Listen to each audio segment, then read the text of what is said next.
Stepping up our game, rising from the undergrounds, playing our sound to the overground crowds, making it for the girl that never turn the sound down. We blast our tunes so loud, come around and never shake what you are. Give me love, give me that drop. Get down low, baby, make your hands clap. Show me some love tonight, show me some love. Shake what you are. Give me love, give me that drop. Get down low, baby, make your hands clap. Stepping up our game, rising.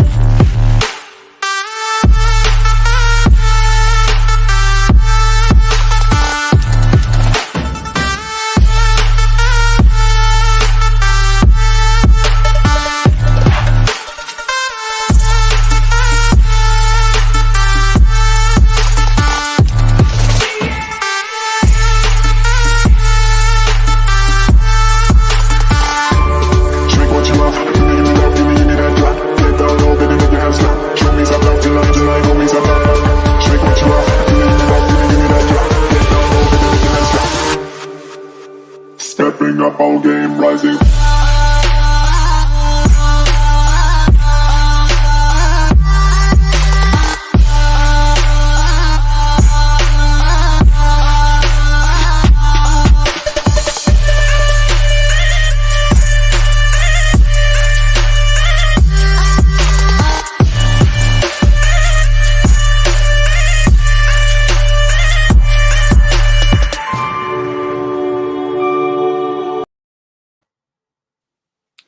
And welcome to AATB Draft Talk. Thank you for joining us a little bit later than usual, 9 o'clock time, but working through a little technical difficulties, but we're all good to go. We have the pre-free agency mock draft. I know Tommy and I have been, back and forth with this. We're excited because this is the mock draft before free agency happens and throws it all into a loop. How you doing, Tommy? Doing good? Ready to go? Yeah, I'm doing pretty good tonight. I think I'm pretty excited to get this started. I think a lot is going to change after free agency. It's going to be a wild year in free agency with the amount of guys getting cut so far. But this is a little preview of what we expect before all that goes down. So it's going to be a fun, packed episode. A lot of information. Hit us up with your questions, and we appreciate all the listeners, all the people watching. Tommy and I appreciate it. But we're going to get it started, and it's really no surprise when we talk about the first pick in the draft. And, for you, your first pick in the draft, it's a no-brainer right now. We've done it every time we've done a mock draft, it's been the same guy. So I'll let you go. You said you were going to do a little bit something different, but I'll let you go with the number one selection. Yeah, since we've been talking about Trevor Lawrence, everyone's talking about Trevor Lawrence as the number one guy for so long now. I wanted to go on a little bit about how I think Jacksonville is kind of a hot team to build right now. Because if you think about it, going into free agency, they have $70 million in cap space, which is the most in the league. They're going to be a really interesting team to keep an eye on with a new head coach, Urban Meyer. You bring in Trevor Lawrence, most highly talked about prospect in years at quarterback. I think players are going to be excited to try to work with the two of those guys. Plus, in Florida, you have no income tax in the state. So I think a lot of free agents with that amount of cap space are going to look to head towards Jacksonville, something fresh there. Exactly. And you have, there's some players in place, first round picks that they've had with the defensive side of the ball last year. And you have some, DJ Chark and, James Robinson. There's pieces there, plus with the amount of money that they have. Plus, they're talking about Andrew Norwell, the offensive lineman, either getting rid of him or restructuring or having him take a pay cut, basically. So free up even more money to be able to spend. And there's so many free agents out there. And you said the veterans that are getting released. Jacksonville is a spot that is a team with a franchise quarterback, a franchise-altering quarterback in Trevor Lawrence to go there and to be able to turn that team around, Houston, Tennessee, Indianapolis in that division. They add the right pieces, they could be up to the top of that division. So what you said was 100% right. Trevor Lawrence is the pick, is the quarterback, but, you made a lot of great points talking about, the $70 million, the cap space they have, the no sales tax, the things that they can do for that franchise that a lot of other teams can't do, especially this year. And with the way the cap is, which the cap is at $182.5 million. So the number 2 pick, the New York Jets. I thought about this one, thinking about the Jets and going off, but I have a feeling they're going to trade Sam Darnold. They're going to get a team that's going to trade for him. And I got to go Zach Wilson. He's the number 2 quarterback. I just think that what Darnold, just the injuries and not being able to be healthy, not be able to be on the field. I know he has the tools. I know he has the size. I know, he has all that, but the Jets are another team. They had a plethora of early draft picks last year. They have draft picks this year. So they have two first round picks this year. So they have Joe Douglas is building something there. And Zach Wilson gives you that quarterback to, turn the tide with, so to speak. But, my feeling with this is you go quarterback because later in the draft you can get another, top end player. But Zach Wilson is the pick for me for the New York Jets. I like Zach Wilson for the reason that if you go with a quarterback here, you're resetting that rookie contract. So, you're getting another 5 years of Zach Wilson at a low cost. Whereas let's say you bring back Darnold, he plays well this year. How confident do you feel giving him $30 million a year for what he's given you so far? Even if he has one good year, I wouldn't feel fully confident giving him a big contract. No, not a huge deal. Not No. whatsoever. That just, to me, it doesn't make sense. But with the 3rd pick, it's a little interesting here. I'll let you break this one down. So 3rd pick, Johnny and I decided that we were going to start doing trades in this mock draft. So sitting at number 3, Dolphins, they're a perfect example of a team that is looking to trade down. So we went with a big move here. Miami traded number 3, a 2021 second pick, 50th overall, the first rounder next year, and Tua to Houston for Deshaun Watson and a 5th round pick. So with the third pick with Houston, I ended up going with Jamar Chase. So the reason for Jamar Chase, it really is between Jamar Chase and Penei Sewell here for Houston, I feel. But I feel like if you're going to go out and bring in Tua as your new franchise quarterback in Houston, you're going to go and give him a playmaker. Kind of your DeAndre Hopkins that you traded away a few years back, but you got to give Tua a reliable option. You already have Tunsil, and you drafted Titus Howard in the first round, 2019. So I feel like you already have your 2 offensive tackles there, where just try to let them develop a little bit more before you go and invest another first rounder and see what you have there. And yeah, you look at this, and Houston needs playmakers. They need weapons. They don't have many picks. We know that with all the trades that they made. Laremy Tunsil, Titus Howard as the bookend tackles. You get a guy like Jamar Chase, you plug it in with a Brandon Cooks that's already there. They lose Will Fuller. Will Fuller's a free agent. So you lose a big play threat. You bring in another guy that can be that DeAndre Hopkins, Anquan Bolden-esque type of receiver to be able to put the big numbers, to be able to line up across, side by side with Brandon Cooks. And they have, for them, and they signed Mark Ingram. They have David Johnson, a little bit older veterans as well. But Houston just needs to get players. They need to get quality players. They're getting younger. And I know, Watson's a franchise quarterback, but if you want a younger quarterback like a Tua who doesn't have a huge contract, and then you start to be able to get these pieces around them, be able to build and get this team younger is what they need with the new head coach in there. And to me, I think it makes a lot of sense. And it stinks because as an Eagles fan, you see a Jamar Chase go off the board super early, hoping that he dropped to you. It's tough, but to me, it's a no-brainer for both teams. Houston, we know Deshaun Watson wants out. Yeah. Miami, are they really sold on Tua? We don't know. They could be. They could not even want to even entertain this. But to me, I think it's a shakeup. It's a big shakeup. And we've talked about not doing any trades. We didn't do any trades leading up. Any mocks that we've done, we didn't do any trades. So this is the time where I approached you and I said, let's do something crazy. Let's shake it up a bit. And that's what we did. So that starts off with, a big bombshell trade here. But number 4, it's something a little different as well because Atlanta's selecting at number 4. They have a lot of needs. They have a little bit of a veteran roster. The way I'm thinking about it is the future. I'm thinking about the future. I know Matt Ryan is there. I know Julio Jones is there. I know all that. That I understand. But the thing with Atlanta is how long is Matt Ryan going to be there? Yeah, he may be here this year, but how much into the future is he going to be there with the big contract that he has? And you saw a team like Detroit trade an older quarterback in a Matthew Stafford. This is where the heir apparent to Matt Ryan comes about. And that's why at number 4, I have them going Justin Fields out of Ohio State. I think there's going to be a quarterback run. The top 10 of the draft, there's going to be a bunch of quarterbacks just because there's so many need at quarterback for a lot of these teams.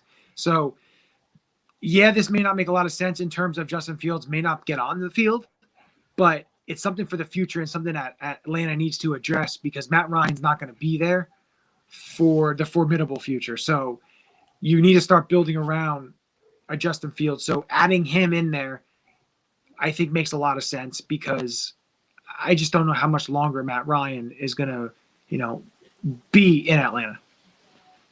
Yeah, I see the point there. I do think Matt Ryan still could be a good quarterback. They have all the weapons there with Julio, but if you're not picking Fields here, there's not really anyone else on the board other than Sewell, where you're not getting like that defensive player that's really like that top 5 talent, like a Bosa or a Chase Young. So it makes sense to kind of take Fields while you're up in the top 5, and you may not have the chance next year. So with number 5, speaking of that said offensive lineman, Cincinnati is up with the selection. Yeah, Cincinnati. We've been talking for a while about this pick. I'm all in on Sewell if he's here for the Bengals. You have to protect Burrow right after that injury. I mean, this is really the best case scenario for Cincinnati right here. The only other argument you could really make, maybe if you want to give him Jamar Chase, who went a little bit earlier to Houston in our mock, but just to reunite him with his former weapon at LSU. But I think Sewell's an easy decision if he's still here. Yeah, you saw what happened to Burrow. Sewell is by far the best offensive tackle in the draft. I know there's a lot of depth at offensive tackle. This offensive tackle class is deep. You can find a lot of value. You're going to see a bunch go in the first round, but Sewell is that franchise offensive tackle that Cincinnati needs. We've talked about Jonah Williams. He was drafted. He played left tackle at Alabama, but for me, he fits either the right side or possibly a left guard. You need to get protection for Burrow. It's a must. They have weapons already. They have guys like Tyler Boyd and T. Higgins. So, and for that, they can go ahead and get the tackle, get the offensive lineman who's going to be there.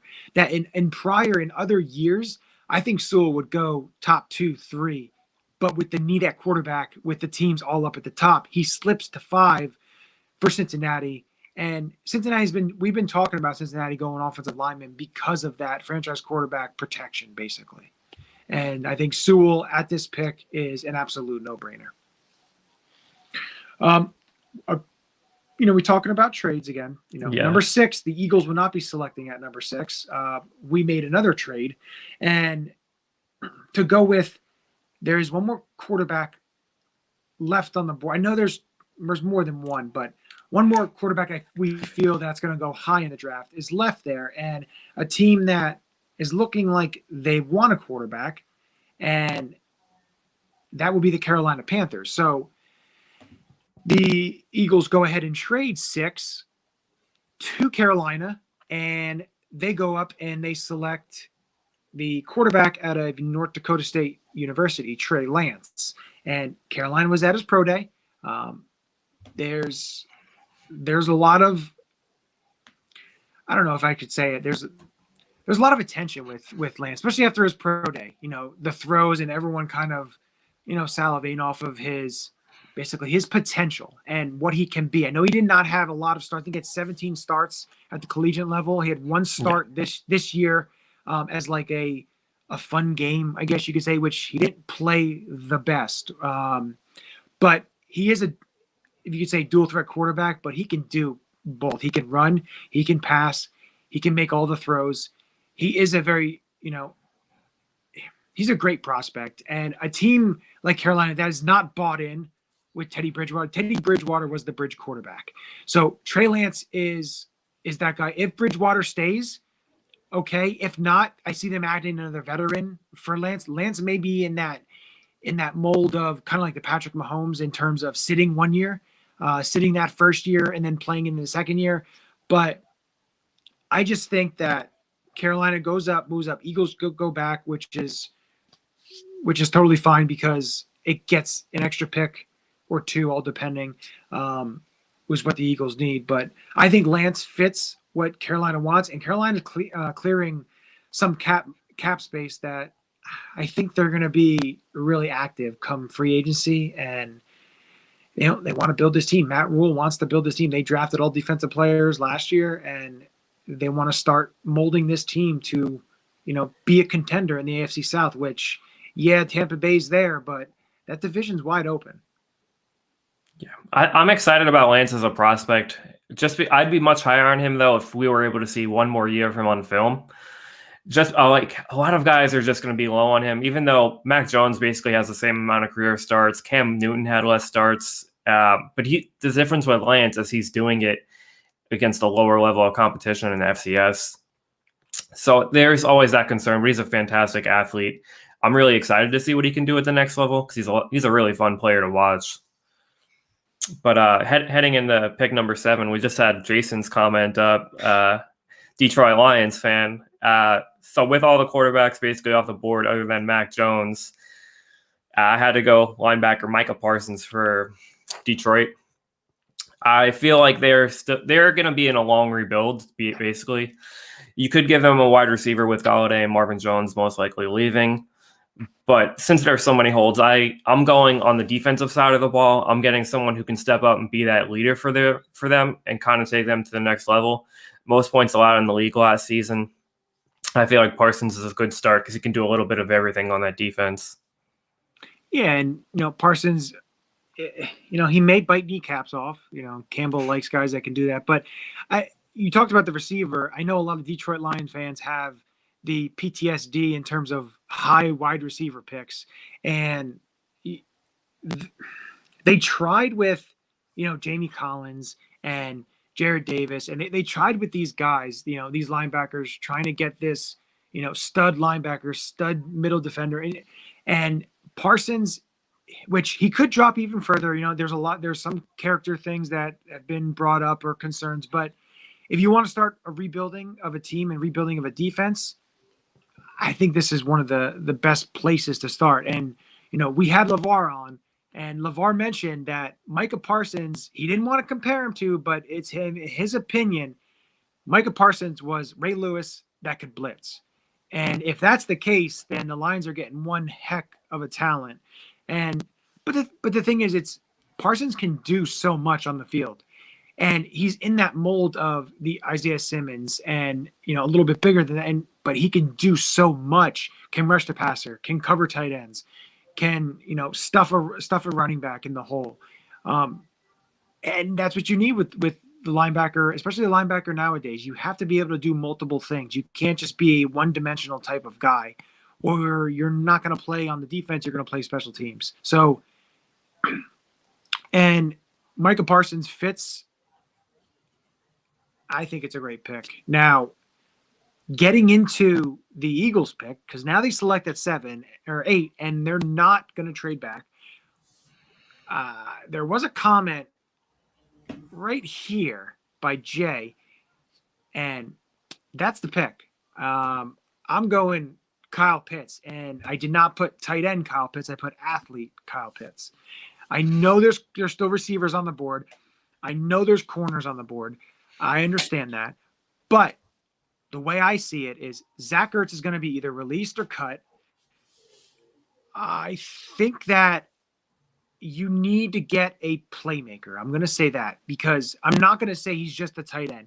You have Jalen Reagor. You have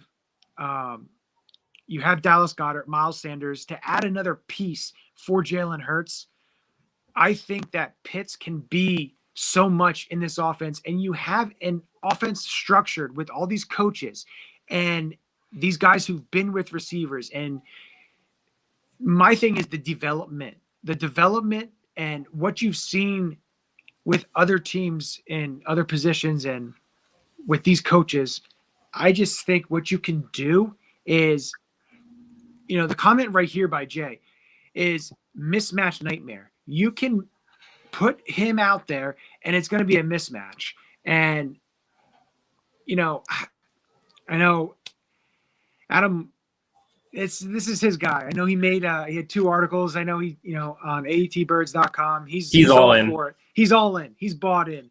I understand that. Now, don't get me wrong. If Chase is there and it's Chase, or if it's 6 and Chase and Pitts are both there, I will lean towards Chase just because of that. I understand that. But come number 8 and, Chase is gone. You had Devontae Smith, Jalen Waddle's there, but I got to go Kyle Pitts just because that. And I don't know if you heard I think there was like a Zoom call with Daniel Jeremiah talking about Pitts. And, somebody commented and said that, I wish somebody would talk about me the way Daniel Jeremiah talks about Kyle Pitts. And it's just the glowing remarks that he had with Pitts was, it's very favorable in his I just think that Pitts can be such a dynamic player, especially in the way offenses are run nowadays, than if you would look years back when a guy like Eric Ebron and Vernon Davis were drafted high in their respective years. But what's your feeling on the whole Pitts? Yeah, I'd go with Pitts here too, given the fact that Jamar Chase is already gone. Tight end's the quarterback's best friend. Help out your young guy, Jalen Hurts. I feel like he's a little bit better of a pick than Waddle here, just because the skill set that Waddle offers is a little bit similar to Rager, where you have like that speed threat that's going to stretch the field vertically, whereas Pitts, you can really line him up outside a little bit more and really have him as a mismatch nightmare, as someone touched on in the comments a little bit earlier. But transitioning into pick number 9 for Denver, talking about another athletic player for the Denver Broncos, I went with corner Caleb Farley out of Virginia Tech. Farley, he's a long, rangy, physical corner. He's still kind of learning the position, but he's going to turn into a great cover 3 corner one of these days. The Broncos just released AJ Bouye, and they're in need of that corner help. Very athletic. He's very fast. He did opt out this season, but he was a complete playmaker for Virginia Tech last year. And I think he's that type of corner you need when you're playing the Chiefs twice a season. Yeah, and last year they drafted Michael Ojemudia from Iowa. So, he was inconsistent. He did start on the outside, but they also have Bryce Callahan, who's more of a slot guy. So you look at the need for Denver, they absolutely need a corner, especially like you said, AJ Bouye has been cut, so he's no longer on the roster. And, they have a bunch of players, a bunch of guys behind them. Farley he's got so much skill. I know the injury history, but a long, lanky corner, he can match up with any type of receiver just because of his size, his length, his speed. So for Denver, this is with no quarterbacks left on the board. I know Locke is the quarterback, and I know they're thinking about, going a different route, but I feel like they go veteran in terms of an Andy Dalton type or Ryan Fitzpatrick or something of that mold to go, give Locke another year or give him some competition. But corner is an absolute need for them, and this is a great pick. Transitioning into the number 10 pick, Dallas Cowboys have the number 10 pick, and for me, it's got to be it's got to be 2 things. A lot of people think defense. A lot of people think corner. I thought about that. I thought about a couple guys, but you look at last year, and they were absolutely killed by injuries on the offensive line. And Tyron Smith, yes, he is coming back, but he is injury prone. He's older. I'm going with offensive tackle Rashawn Slater from Northwestern. Absolutely killed his pro day. I don't know if you saw his pro day. and super athletic. To me, I think he's the number 2 offensive tackle in the class. He's not like Sewell's 1, and then Slater's there. He's not on the level of Sewell, but he's close. If you watch film of when Slater played Chase Young, I think it may have been 2019. It was. Yeah, he opted out this year. Yeah, so it's great to see that against a top elite pass rusher. And I don't want to keep giving glowing remarks to going to be, in my opinion, a Dallas Cowboy here in our mock draft, but it's a need that, I've talked to a bunch of Cowboy fans. They've asked, my opinion on, what do you think the best option would be for Dallas. You think they should go corner? You think they should go safety? You think they should go? And I said, if you go one position, and if it falls right to you, offensive tackle could be an absolute need because of what I stated earlier. But I just think Rashawn Slater here is a guy that they can grow with, and it could be a left tackle of the future. Yeah, I'd say it's a tough pick here between Slater and Surtain, just because I do need a little bit of help on the defensive side of the ball. That's what was causing them games before the Dak injury last year. But Slater is a great talent here in the top 10. I don't blame you at all for taking him. I'd probably end up doing the same thing. Transitioning, though, to another NFC East team, my favorite team, New York Giants. I had to go wide receiver Jalen Waddle. Waddle is a guy that I'm really high on. This year is really critical for the development of Daniel Jones. They need to add another playmaker on that offense. They just recently released Golden Tate. They released Zeitler, offensive guard. There's not really a value here for another guard or offensive lineman. I'd go Waddle, get a playmaker. He has a great ability to create yards after the catch, unlike any receiver really on their roster right now. If you factor in him, a healthy Saquon, that could really lead to a much more creative offense if they're able to figure something out on the offensive line. Yeah, and it gives them the option to help a quarterback in Daniel Jones, who they're going to give another year. And yes, Saquon's healthy. Wayne Gallman stepped up for them. I know Evan Ingram is still there. I know they've dangled him a little bit with some trade possibilities, but I know some rumors came up with him. But you have an Evan Ingram, Sterling Shepard, Jalen Waddle gives you that deep threat. You have Darius Slayton. So there's options there that to build around that offense. I know their offensive line is a little bit of an influx right now, but you and I have talked that there's going to be some veterans out in the free agent market. So it's not all end all be all. But one thing I want to bring up to you is, I don't know if you saw the comments made about Barkley in terms of his 5th-year option and that coming up. And I guess it's almost like a little bit of an uncertainty yet, whether or not they're going to pick up that option. What's your feeling? I know he's a running back. I know he just got hurt, just coming off of an injury. How do you feel about that? I think they'll most likely pick up the 5th-year option. I don't know about re-signing him to a long-term deal, though, depending how he plays this season. I'm not really big on giving big money contracts to any kind of running back. I'm more of the draft them in the 5th round, and you could usually find someone in the 5th or so that's going to give you mostly the same value. So with the number 12 selection, the San Francisco 49ers can go so many ways here. And the way that I saw it was, you look at that team and where were they the most beat up this year? It was the secondary. They had so many injuries, especially the Sunday night game against the Eagles. They had, I think, 3 or 4 corners out, just corners. They had, I think, 1 or 2 safeties that were out. So they were, scraping the bottom of the barrel. They just re-upped Emmanuel Mosley to a 2-year contract, so he'll be back. But Jason Verrett's a free agent. Richard Sherman no longer going to probably be there. They have a lot of, K'Wan Williams is a free agent. And for me, I think you need to go and get a young stud cornerback, and that's Patrick Surtain II. I have them add in, Surtain. I know a lot of people are not as high on him, kind of have him as the 3rd guy. He does struggle a little bit with, makeup speed, but I just feel you throw on the tape, the competition he played against, and with a team like San Francisco, who has, they have a great coaching staff, and they turn a lot of, late round to undrafted corners into very, very, productive players. And to get a guy like Patrick Surtain, throw him in there with going to be a remade secondary. I feel it's a good start because they still have playmakers because they were so injured. They still have Bosa. They still have, Javon Kinlaw they drafted last year.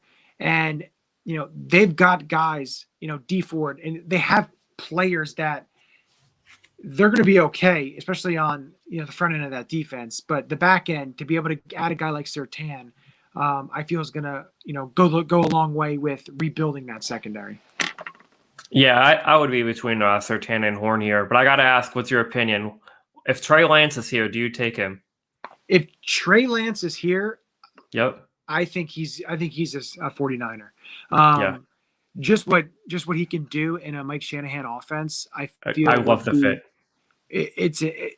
It's almost like a dream fit. And if that's the case, or if Lance were to start dropping to, if he gets to past Denver, number 10, and he's still available, I could easily see San Francisco wanting to trade up because, the way Dallas or the Giants, but most likely Dallas in that 10 spot, I don't think they wouldn't be inclined to trade down because for them, there's so many different fits that they could get in the middle of the draft and be totally fine. So definitely if Trey Lance drops, I feel San Francisco could definitely jump up and grab him.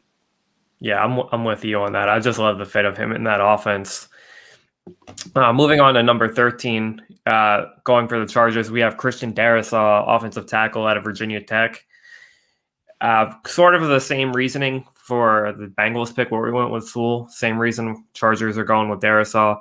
Best offensive tackle available. I've kind of had this pick for a while now where I kind of want to just protect Justin Herbert at all costs. We saw what happened to Burrow. I don't really see this pick changing unless Sewell or Slater are somehow available at this pick. Chargers had one of the worst offensive tackle groups in football all of last season. Yeah, and you need to protect you. Like we talked with the Bengals, you need to protect your franchise quarterback. And Justin Herbert is the franchise guy in Los Angeles. So you need a stud left tackle to be able to protect him. And you need to get that young guy, young offensive tackle to be able to protect your quarterback. So I think that's a great pick. Moving on to number 14. There's one guy still left on the board that's dropping and could be dropping because of size, could be dropping because of, the need isn't there with the teams, above. But number 14, Minnesota, I'm going a little surprise here, and I'm going Devontae Smith, Alabama. I know they have Adam Thielen. I know they have Justin Jefferson. I understand that. Thielen is getting older, but you pair a Justin Jefferson and Devontae Smith for Kirk Cousins and Dalvin Cook. That offense is electric. And yeah, I know you say no way, no offense, but the thing is, you don't know. Who knew that the Raiders were going to draft Farrell a couple years back so early? You just don't know. And if a player like Devontae Smith drops, I could see a team like Minnesota scooping up to get him to, shore up that offense even more. Add some more weapons for Kirk Cousins. And, if you're Kirk Cousins, how does Dalvin Cook behind you with, Alexander Madison backing him up? And then you have Thielen, Justin Jefferson, you have Devontae Smith, you have Irv Smith Jr. That's a pretty loaded core of offensive, and a loaded core offensive group. Yeah, I could see wanting to try to build upon a strength a little bit. I would most likely probably go with one of the defensive linemen here since we haven't really seen one come off the board. They get a chance at their favorite one here. Maybe if Minnesota was more of a pass-heavy team, but I feel like they really are more into running the ball with Dalvin Cook as much as they possibly can. But speaking of our defensive linemen, New England is on the clock here with number 15. They just recently signed Cam Newton. We actually did this mock draft before they did that. Thankfully, I didn't take Mac Jones here. I went with defensive end Kwity Paye out of Michigan. If you've been following our show, you may know that I have a major draft crush on Kwity Paye. But New England also has a huge need for a wide receiver here. I'm not really ready to reach for a Rashad Bateman or Kadarius Toney here. The board just really didn't fall in New England's favor for a receiver to end up here. But this is a team that was in the bottom half of the leagues in sacks last season. Dante Hightower, Patrick Chung, both opted out this past season. You're going to be getting them back, hopefully, both this season. With their return, plus adding pay to the defense, hopefully they could return to elite status on the defense. Kind of turn that offense more into a game manager situation. Just rely on that defense. You get your best defensive lineman here. Yeah, and they get pass rush, which helps. And it's funny because it's almost like the Michigan reunion. You drafting, Kwity Paye here. They already have Chase Winovich and Josh Uche, so they have guys. And to me, it's basically the best defensive lineman player available, and it's a need. And Bill Belichick loves defense, and it gives him a player that he can build and mold. With the number 16 selection, so J.C. Horn goes off the board to Arizona. So we get J.C. Horn off the board at number 16. And, Patrick Peterson probably won't return. I know, Dre Kirkpatrick is a free agent. I really don't see him returning. Maybe possibly, at vet minimum, not vet minimum, but lower deal. They released Robert Alford. They re-signed Robert Alford. So the secondary is a little bit light with them, but J.C. Horn is such a great prospect. For me, he's my number one guy. Now, I'd have him a lot higher, but again, we're just going off of the teams. But J.C. Horn, I just love everything he does. He's super competitive. He could do so much.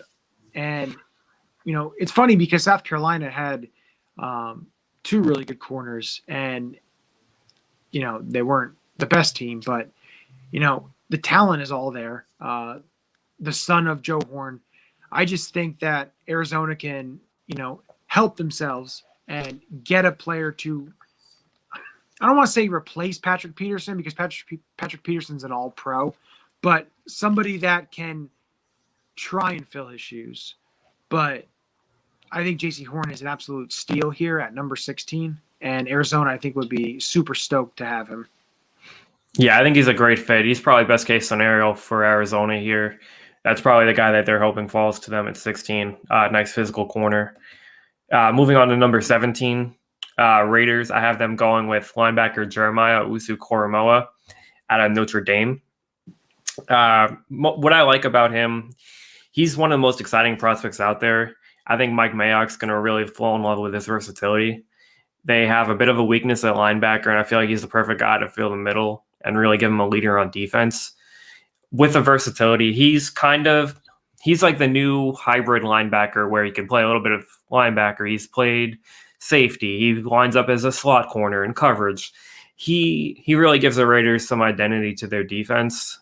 They've kind of lacked a pass rush, so you could go a pass rusher here. I feel like there's a little more value with Jeremiah here, as opposed to a guy like, say, Gregory Rousseau or Jalen Phillips. There's not many players like JOK, so you got to take them while you can. And the thing with Las Vegas is they signed two linebackers in free agency last year, and Corey Littleton and Nick Kwiatkowski. So those guys, they didn't live up to the contracts that they got. I was very surprised that they signed two linebackers to those type of deals last year. But, JOK gives them versatility and helps them start to retool that defense that needs it tremendously, because that defense was god awful. And speaking to my one buddy who's a big Raiders fan, he knows it, and I've talked to him about possibly like a JOK, and he's all for that type of player to be able to get some exciting players on that defense. And it's exactly what Vegas needs. And John Gruden, I know he signed a huge 10-year contract, but he's going to have to start getting his team into the playoffs and, getting this team into position to contend. And same with Mayock. they have to start drafting a lot better than they have. I understand that they've got some production out of certain players, but a lot of the players they drafted in 2019 took a little bit of a dip in 2020. So that's going to be key to be able to start getting these players to be able to be productive. Going on to the next selection, and Miami finally gets the pick since we did the trade, so we haven't talked about them yet. But I was thinking about offensive linemen here, but I did not go that route because they traded with Tennessee for Isaiah Wilson, Tennessee's first-round selection last year out of Georgia. So to me, I don't think that's a need. So for them, I have them going defensive end, Gregory Rousseau out of Miami. Maybe a tiny bit high, but I feel he stays at home, stays in Miami, and gives them, pass rush. Gives them what, the team needs. They need pass rush. I know that in recent drafts, they've tried to get guys like Charles Harris, and, they've struck out a lot. I know they picked up last year, they picked up Taco Charlton and, trying to, put a Band-Aid on that position. But I feel that Rousseau gives them a speed rusher, gives them something that, you haven't seen out of Miami. It gives them a player that they can mold. And I know a lot of people want to see the second coming of like Jason Taylor or something like that, because they've missed, a pass rusher, like that in some time. But I think Rousseau goes earlier than a lot of people think. I know he's dropped down on some boards, but I feel like he goes a lot higher than a lot of people think. Yeah, I feel like teams are going to like his length a bit. He lined up a little bit all over the line for Miami, a little bit of defensive end. He even played a little bit D tackle. I don't know how well he's going to transition moving to the inside of the next level, but if he adds a little bit of weight, he might be able to do the same for Miami. But moving on to 19 with the Washington football team's pick, someone just called this one out in the comments a little while ago. I went with the quarterback, Mac Jones, out of Alabama. He's a guy who's been really rising up the boards a lot lately. I've seen him in the top 10, even over Trey Lance, which I don't really view him that highly. I do like Mac Jones as a deep passer, but he doesn't quite have that mobility that I covet in a quarterback. But I think with Alex Smith's release, Cam Newton resigning with New England, if Mac Jones is here, I feel like Washington's going to be interested in him for sure. All they really have is Heineke. Yeah, exactly. And, it gives them a quarterback, because the thing with Washington is, winning that division pushed them down that draft board, because they could have been at number 11 where, the Giants are, and to be able to be in prime position to get one of those quarterbacks that they're not at. Maybe Mac Jones becomes that for them, but Mac Jones for me is the fifth quarterback, and it gives them something. Washington has talent on offense, but they don't have enough talent in terms of the skill position players. And Mac Jones, maybe Heineke plays this year, and they also have Kyle Allen too, who got hurt. So, for me, Mac Jones is, I don't want to call it a safe pick, but take it as you will. Yeah, I basically had to go with him just because he fell that far. Yeah, and they haven't made any moves. Yeah, like a lot of people are having him, up towards the top. I really don't see him as a top 10 pick unless somebody pulls a Trubisky and surprises us. That'd be, I guess, the only way. If a team is so in love with them that they don't think if they move back they're going to be able to get him. So that's the only way I see him going really high. Otherwise, I see him in this range. But the next pick, number 20, is the Chicago Bears, and for me, the Bears are in need of offensive line help. And like I said, there's no quarterback on the board for them to take. And I have them taken from USC, Elijah Vera Tucker. He can play offensive tackle, can play guard.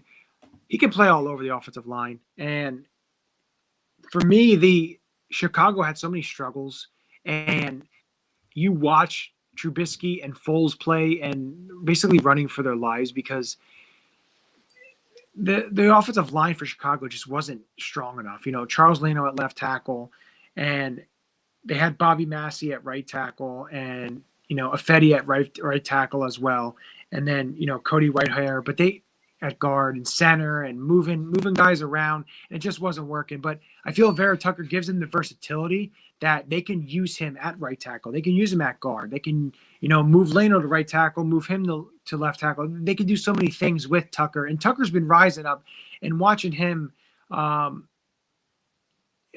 feel that he's really rising up the offensive tackle rankings.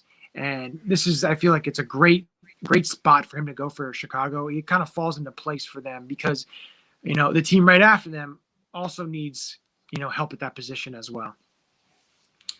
Speaking of the next team needing the same position, I went with the same position. Colts going with Taven Jenkins out of Oklahoma State, an offensive tackle that I also actually really like a lot, especially considering Anthony Costanzo retired this season on them.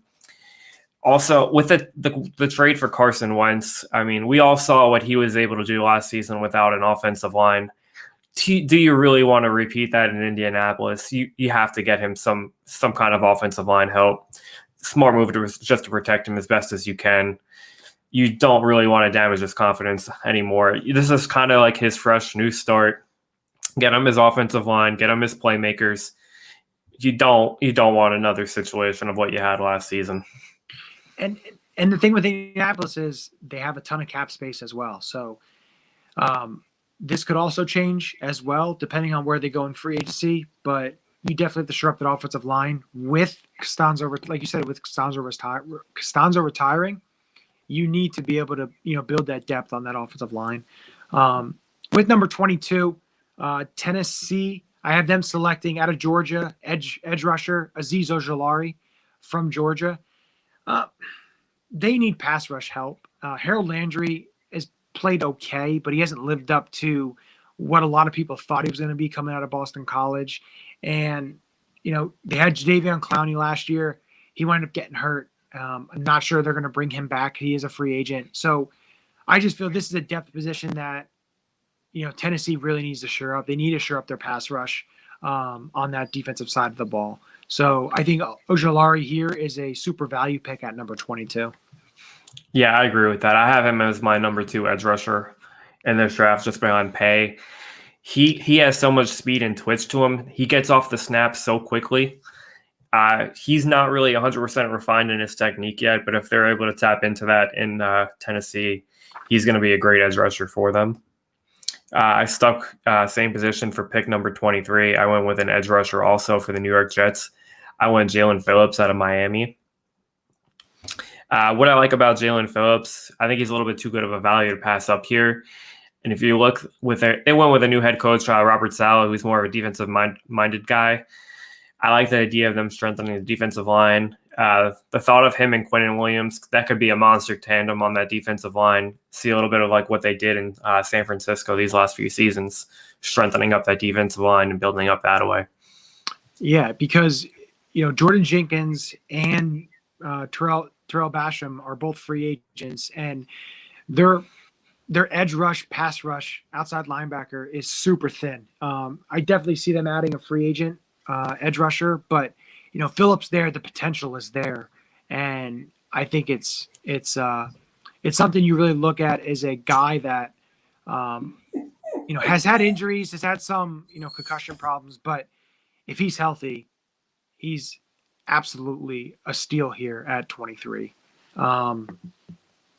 Number 24, Pittsburgh Steelers. I thought about running back. I decided to go a little bit different.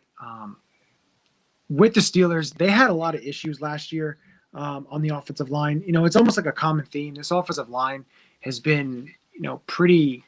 It's been the same thing. It's been a lot of issues, injuries, shuffling, and it's no different with the Steelers. And Alejandro Villanueva is going to be a free agent. Not sure he's going to return. He's going to be in his middle 30s, 34 to 35.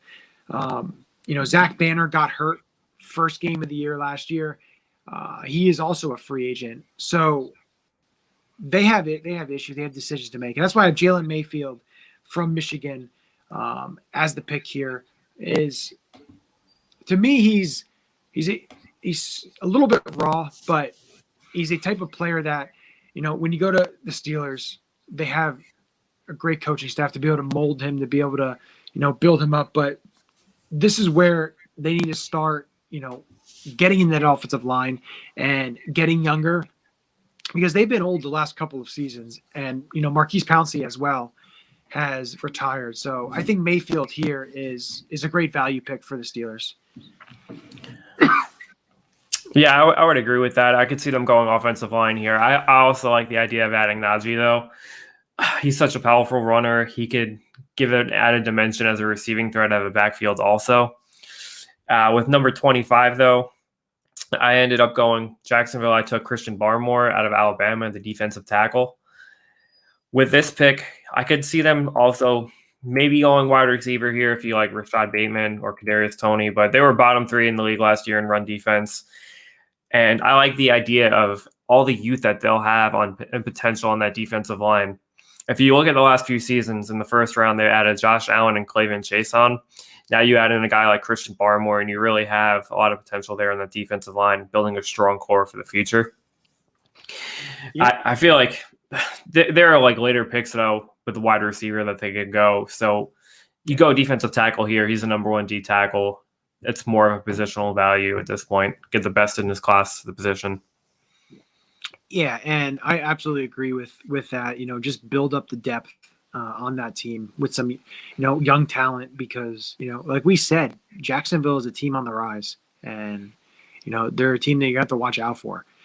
With number 26, I have the Cleveland selecting defensive end edge rusher Ronnie Perkins from Oklahoma. Ronnie Perkins is really rising up boards, and you pair him with a Myles Garrett. Olivier Vernon is a free agent, and Adrian Claiborne is older.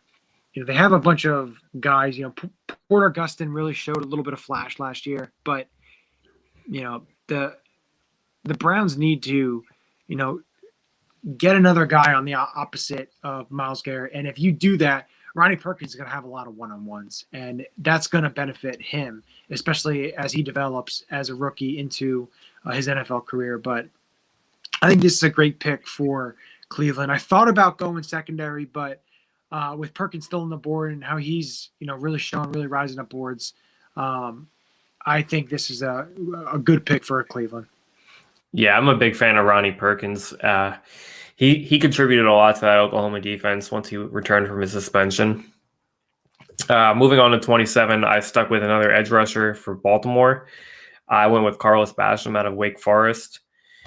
Right before this season, he was one of the most productive edge rushers in college football in 2019. He took a little bit of a step back in 2020, but he has a great blend of power and speed. Baltimore really has that history of valuing college production. So I'm going with Basham based on his 2019 season. I could really see him. They're going to want to add an edge rusher with Yannick and Matt Judon both being free agents. Basham has that good value at the second end of the first round. Yeah, and it gives them, because Baltimore is always looking for pass rush help, and they always find it. They're a team, no matter where they pick it, they find very productive players. With number 28, I have New Orleans, which you can go. They're going a bunch of ways. I have them going with safety Trevon Moehrig. Malcolm Jenkins is not getting any younger. Marcus Williams is a free agent, most likely going somewhere else. New Orleans does not have a ton of cap space, and they're releasing a lot of players, and they're going to be going the young route, kind of like the way the Eagles are going in terms of the cap situation and everything here. And I know they have C.J. Gardner-Johnson as well, but New Orleans plays a lot of 3 safety looks. They do a lot because Malcolm Jenkins plays a lot of.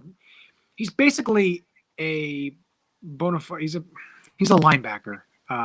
Honestly, it's kind of what he plays a lot. In the box, down by the line of scrimmage, and this selection here, gives a playmaking safety for them to build around because their defense still is, even with them releasing a couple guys, their defense still is going to be a formidable bunch, and to be able to keep them, I think they're going to be able to keep them in games. So I think it's a great pick here for New Orleans. Moving on to number 29, Green Bay Packers. They finally go out and get Aaron Rodgers, another receiver to complement Devontae Adams. Wide receiver Rashad Bateman. Bateman has been kind of climbing right back up the boards after his pro day where he ran under a sub 4.4. Not really many were expecting that. Bateman took a little bit of a step back this season playing for Minnesota without wide receiver Tyler Johnson in the lineup next to him. Went to the NFL draft this past season, but it was a little bit hard, honestly, to decide between him and Kadarius Toney, another wide receiver that I'm really high on. I feel like Bateman will complement Devontae just a little bit better than Toney will. So that's why I ended up going with him. Yeah. Bateman is, a big bruising outside threat, and it helps, a player like Aaron Rodgers get a weapon that, I think he's been clamoring to get someone on the offensive side of the ball, and they really haven't helped him but get him offensive lineman and a backup quarterback. So that's a great value pick for Green Bay to be able to get a guy that, he's not going to be double teamed because Devontae Adams is still there. So it's going to help him a lot in his production. Number 30, the Buffalo Bills. Something the Bills need is pass rush, and I'm going with the guy who was laser timed at 4.38 at 6'5", 250 plus pounds, and Jason Owa from Penn State. And the Buffalo needs pass rush help. They have some guys. Jerry Hughes is getting older. Murray Addison's getting older. They need some younger threats on the edge there, and with that defensive line. And Owa is just a tantalizing prospect. He's huge. He's super young, retro sophomore last year. I know he didn't have any sacks last year. That's the one major thing that people are bringing up. He didn't have any sacks for Penn State last year. I think he had like 5.5 or 6 tackles for loss. But, that doesn't concern me that much because he's a super young player and, the tools are there. The build is there. The mold is there. At the end of the first round, it's an absolute no-brainer. Yeah, I like the potential with Owa a lot based on his measurables. Plus, one of the biggest needs for Buffalo right now, that pass rush. I think it's a good pick for them. Moving on to number 31, I have the Chiefs going with Liam Eichenberg out of Notre Dame. Now, I have to make sure this pick was made before the two offensive tackles were released. Yeah, so, that really worked out pretty well. I was going with this mostly based on the way that offensive line looked in the Super Bowl. We saw what a step back that offense took without an offensive line. With Fisher and Schwartz getting released, it makes even more sense to add an offensive tackle here. I like Eichenberg the most here. I really would love to give him a playmaker like Toney, but I value the offensive line a little bit more. But if you added a dynamic player like Toney to that offense, man, that'd be so hard to cover him and Tyreek at the same time. Yeah, and I understand that with Kadarius Toney to be able to add a super, explosive player. Even the guys they have there, McCole Hardeman, they have guys there that are super explosive. I think you have to go offensive line just because you need the depth. We saw in the Super Bowl what happened, and the defensive line at Tampa Bay, they were all over those offensive linemen. And speaking of defensive linemen in Tampa Bay, with the last selection in the first round of our pre-free agency mock draft, the Tampa Bay Bucks select the edge rusher from Texas, Joseph Asai. And Asai really blew up a lot with his pro day, his measurables and what he did. And I understand you can say, they have Jason, if everyone returns, Jason Pierre-Paul and Shaq Barrett, but the problem is they need youthful depth, on that defensive line.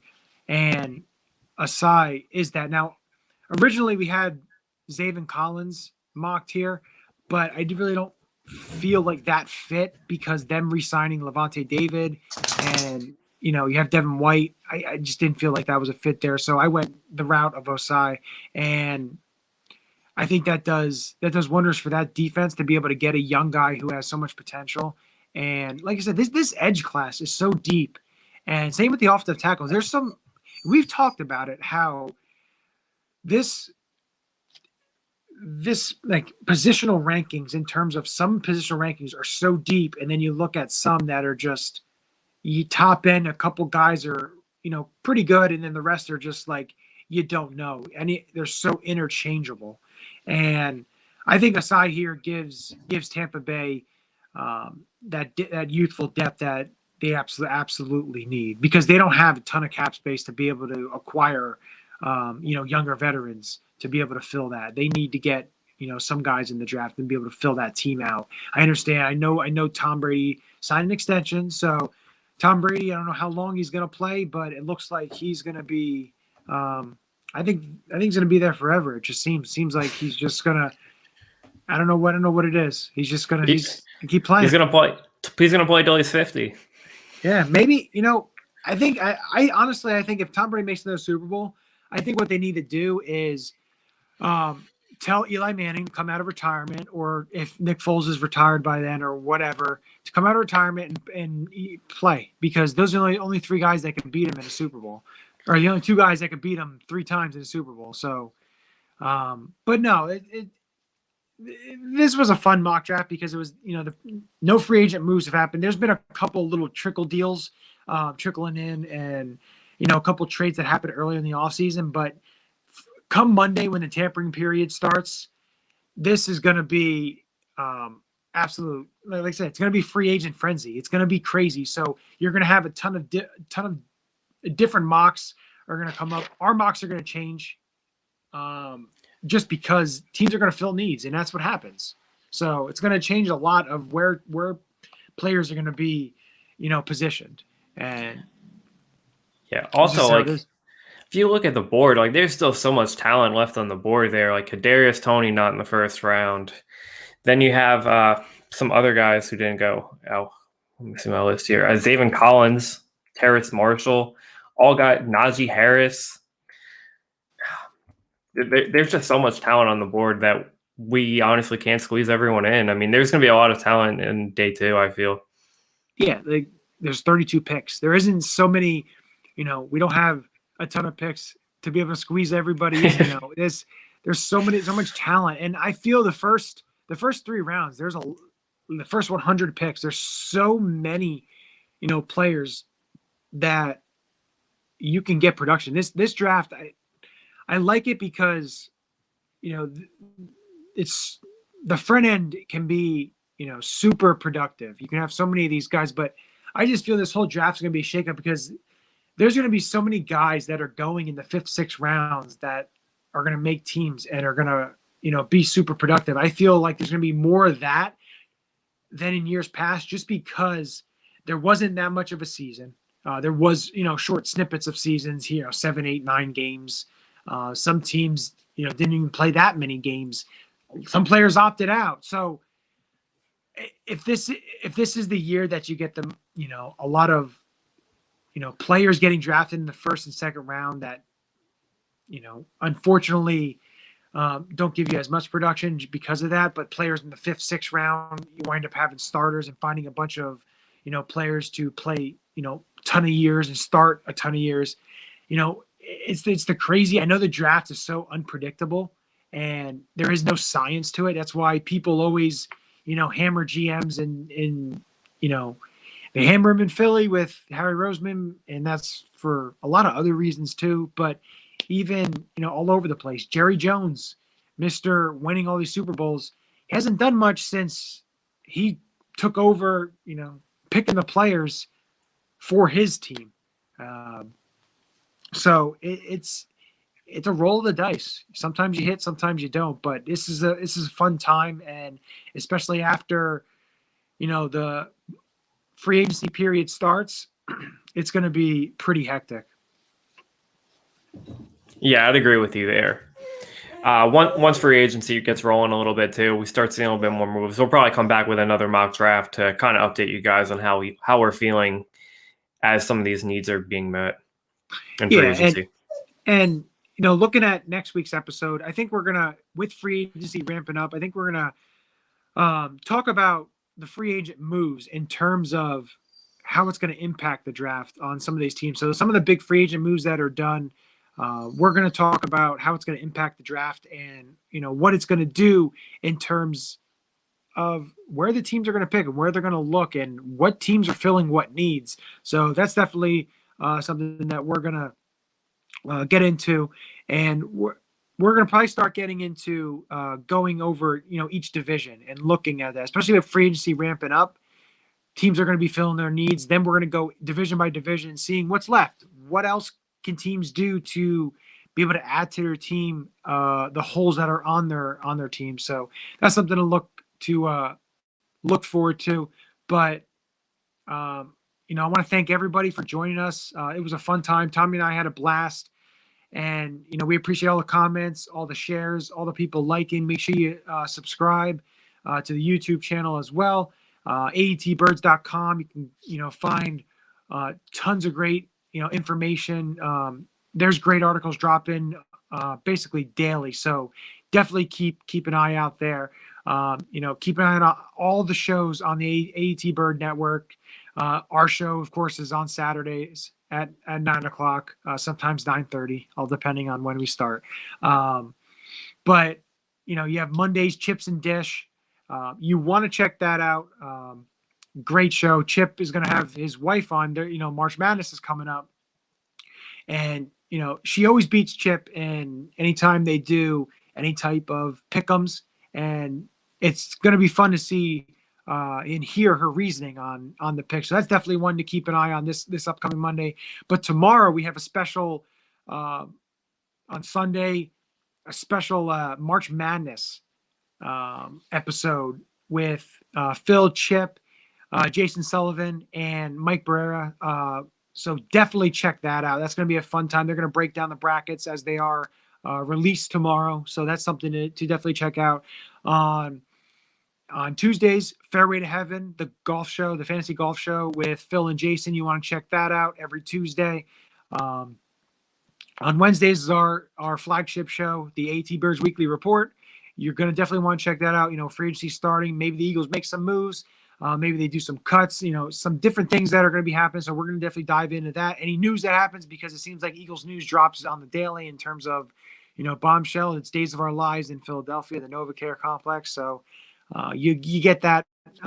But the Friday, you have the exclusive YouTube only Birds, Beers, and BS with Peanut and Jeff. And that's a great show. So make sure you check that out. But I just want to say thank you to everybody. Thank you, Tommy, for joining me. And we will do it all again next Saturday. And with that, I'm going to just say, go Birds.